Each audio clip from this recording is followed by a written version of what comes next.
தொடங்கலாமா சுடுதல? ஆரம்பம்லாம் நல்லா இப்படி இருந்தது. போக போக வந்து இப்படி ஆயிடுச்சு. என்னங்க எனக்கு ஒண்ணுமே புரியல. அதுதானப்பா எனக்கும் புரியல. இப்படிதான் போச்சு. லவ் தான் இந்த வருஷம் எனக்கு கொடுமையான ஒரு இதுனா அது லவ் தான். ஒரு பொண்ணை லவ் பண்ணேன். என்கிட்ட என்ன சொல்லிச்சு, நான் யார்கிட்ட வேணாலும் பேசுவேன், உன்னை மட்டும் தான் கல்யாணம் பண்ணிப்பேன் அப்படின்னு சொல்லிச்சு. ஓகே. ஸ்கூலில் வேற ஒரு பையனை லவ் பண்ணிட்டு இருக்கு, அங்கே ஒருத்தர் லவ் பண்ணிட்டு இருக்கு, என்ன வெளில லவ் பண்ணிட்டு இருக்கு. அவன் வந்து அவன்கிட்ட கண்டுபிடிச்சிட்டான். அவன் கண்டுபிடிச்சிட்டான். அவன் வந்து என்ன சொல்கிறான், அண்ணா என்னை விட்டுருக்கண்ணா, அண்ணா ப்ளீஸ் நான் அந்த பொண்ணை உயிருக்கு உயிராக லவ் பண்ணுறேண்ணே, அந்த பொண்ணு என்ன சொல்லிருக்காண்ணே, நான் யார்கிட்ட வேணாலும் பேசுவேன்டா, ஆனால் உன்னை மட்டும் தான் கல்யாணம் பண்ணி மாட்டான்னு சொல்லியிருக்காண்ணே அப்படின்றான்.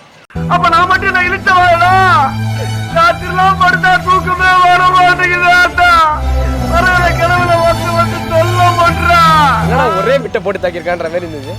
வாழ்க்கையிலே மோசமான தருணம் இதுதான். அந்த பொண்ணை இப்போ வரைக்கும் நினச்சி மறக்க முடியலங்க. அடுத்த வருஷம் இந்த மாதிரி பொண்ணே வேணாங்க.